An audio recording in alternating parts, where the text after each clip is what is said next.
Every day, something dramatic happens in the Caribbean that affects our lives. We'll give you the details. We'll give you the facts on Caribbean Perspective with Eddie Frederick. Here's Eddie Frederick. So glad you can join us. Great news for Guyanese traveling to the UK as visa-free access announced. This story takes the lead in today's edition of Caribbean Perspective for Thursday, 20th October 2022. Details when we return. The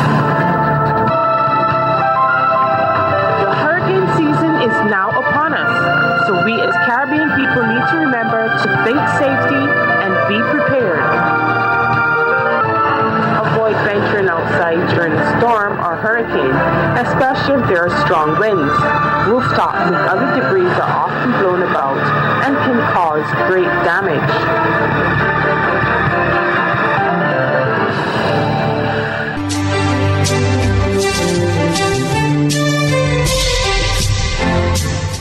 Welcome back. Guyanese nationals with valid passports will be able to travel to the UK as tourists for a specified period without a visa from the beginning of November. The announcement was made in Guyana on Tuesday. TV6's Jewel Brown reports. As Guyana is now benefiting from large finds and the exploration of crude oil and natural gas, its president, Dr. Irfan Ali, held a joint news conference with the British High Commissioner to Guyana, Jane Miller, during which a major announcement was made that would be of benefit to Guyana's citizens. Today is a historic day for the UK-Guyana relations, and I'm delighted to inform you that as of the 9th of November, those with a valid Guyanese passport can visit the UK visa-free. Video of the media conference in Guyana was posted on President Ali's Facebook page. The president said the new development will also allow Guyana to make the best of its natural resources other than oil and natural gas. The idea of this visa waiver for visitors is not only about strengthening the relationship and building out the expansion of our economic opportunity between Guyana and the UK. But it's important also for people-to-people contact as we try to build our tourism market, expand our tourism market, especially in the UK. According to the British Foreign Ministry's website, citizens of Trinidad and Tobago can stay in the UK as a tourist for up to 6 months without a visa, but must meet the standard visitor eligibility requirements. The British High Commissioner to Guyana gave details about the visa lift for Guyanese. Those that want a long-term visa, so more than 180 days, so more than 60 days, or wanting to work or to study or to settle in the UK will still need to get a visa. So this is a visa lift for visit visas for up to 6 months, up to 180 days. But this is great news for the UK-Guyana relationship. High Commissioner Miller said since she had first arrived in Guyana 15 months ago, people had spoke to her about issues involving visas. The British diplomat also said President Ali raised the matter when he visited the UK earlier this year, when then British Prime Minister Boris Johnson was in office. The present British Prime Minister is Liz Truss. This visa lift is a real sign of the confidence that the UK has in the growth of our relationship. And together with a direct flight that will be happening at the end of March with British Airways, we believe this change is going to be transformative to our already strong relationship. President Ali said his administration has been working on the strengthening of that relationship. Jewel Brown, TV6 News. The lawyers of former Police Commissioner Gary Griffith are seeking to have the firearms audit report of Trinidad and Tobago nullified. They claim that apart from being drafted by a committee that had no legal authority to do what was done, their client's right to natural justice was breached. In this regard, an application for judicial review has been filed. Alicia Boucher of TV6 News has some details. Gary Griffith's attorneys Larry Lala and senior counsel Avery Sinanan have sought to have the court look into certain actions taken by members of the National Security Council, including its chairman, Prime Minister Dr. Keith Rowley. Attorney Larry Lala reveals that an application for judicial review was filed last Thursday. Against the following person in relation to the recent firearms audit report. The National Security Council, comprising the Honorable Keith Rowley, the Honorable Farid Al-Rawi, the Honorable Fitzgerald Hines, the Honorable Colm Inver, the Honorable Stuart Young, the Honorable Marvin Gonzalez. Lala says action is also being taken against Dr. Rowley and Hines in their ministerial capacities, as well as against former officials of the TTPS, Wellington Virgil and Raymond Craig, and retired Police Inspector Leonard Charles. Lala claims that the National Security Council overstepped when it appointed the members of the Audit Committee to launch an investigation into the firearms unit over the issuance of firearms users' licenses. There is no law of the land that gives the National Security Council, a mere subcommittee of Parliament, nor the Prime Minister, nor the Minister of National Security, authority or power to appoint persons to investigate the operations of the Trans-Tobago Police Service. Lala also claims that Griffith, who was police commissioner at the time, was not made aware of the audit committee's terms of reference, or neither were questions asked of him in relation to his official role under the Firearms Act. The attorney says Griffith was kept entirely in the dark and was given no chance to respond to the committee's findings. He calls it a breach of a right to fairness and natural justice. In addition, Lala states that a request by way of letter to get answers from the Attorney General on information about the appointment of the committee and the audit report has been refused. We believe that the Prime Minister and the present Attorney General know that the government have again acted improperly.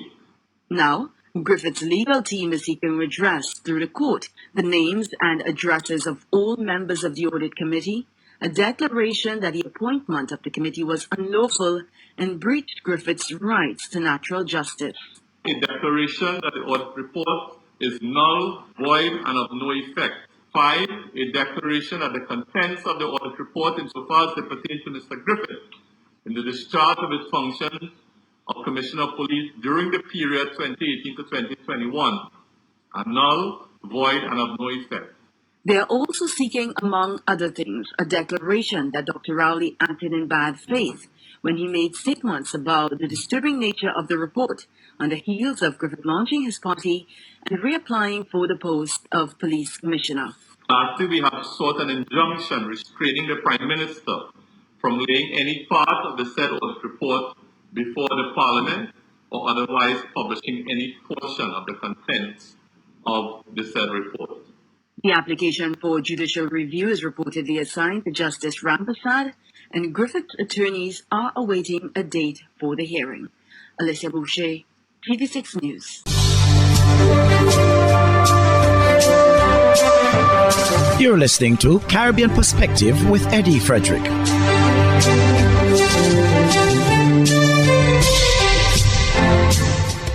The Minister of National Security of the Bahamas, Wayne Munro, says the Bahamas stands ready to send troops to Haiti to participate in a multinational peacekeeping force if that is the will of CARICOM. Details in this ZNS News item. Mr. Munro said the Bahamas previously performed peacekeeping duties in Haiti from 1994 to 1996 as part of a UN peacekeeping mission. And if it were to do so again, there should be a comprehensive solution for Haiti. His comments came after the Minister of Foreign Affairs, the Honorable Fred Mitchell, said the Bahamas may be called as part of a United Nations multinational task force to tackle ongoing unrest in Haiti. For now, Mr. Munro says, officials will wait for the UN resolution and CARICOM's decision. If that is the determination, the Defense Force will be ready, willing, and able to deploy. That is what we have them for. People get this impression that they just sit down doing nothing. They sit down preparing for deployments to protect the national interests of the Bahamas. The national interest of the Bahamas, overarchingly, is to see peace in this region. And if we are called upon to provide men, we will. Mr. Munro says the Bahamas already has a memorandum of understanding to train the Haitian National Police. As for how sending Defense Force Marines will impact service in the Bahamas, when the force has already said it needs to double its manpower He had this response. I'm not a military planner, but even as a layman, you could think most of our squadron is deployed to the southern Bahamas to prevent Haitians leaving Haiti coming up. So if you deploy men in Haiti that could stop Haitians hitting the water, wouldn't that relieve the pressure on the people who are guarding the southern regions of the Bahamas? Everything we do, classically with our manpower, is in the Bahamian national interest. We sent officers to the Turks and Caicos because we have a large connection to them in Grand Bahama, where there was an upswing in gun violence earlier this year. So we're concerned about our national interest. The global economy could lose as much as $4 trillion because of economic contraction.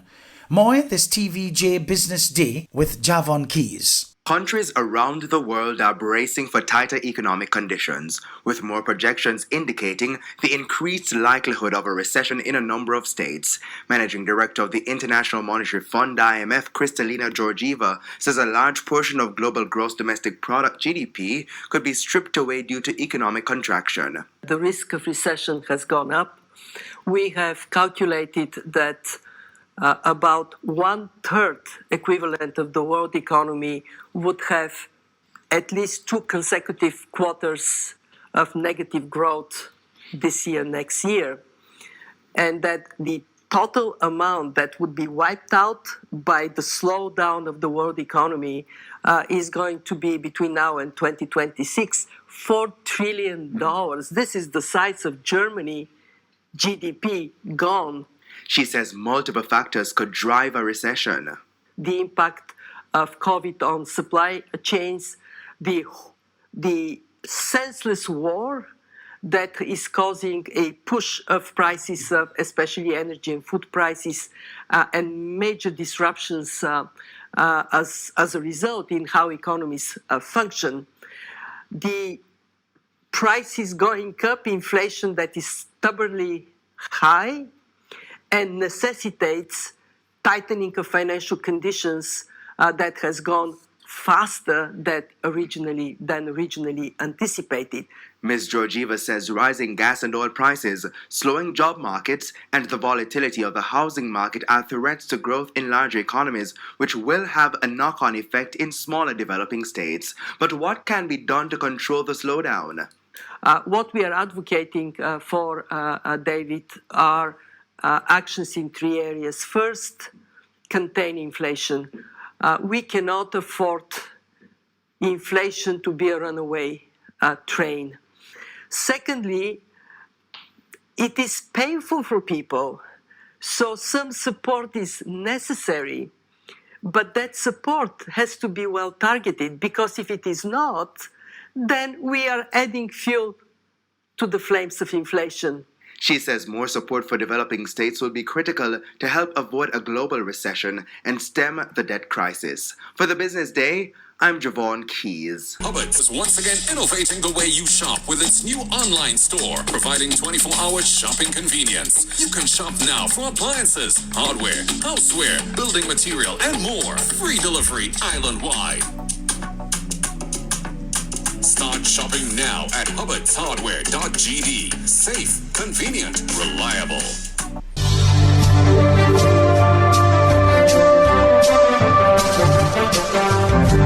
I am Eddie Frederick. This has been Caribbean Perspective, a whole new approach to highlighting developments in the Caribbean. In the meantime, please continue to log on to CaribbeanPerspective.com for more daily news and more.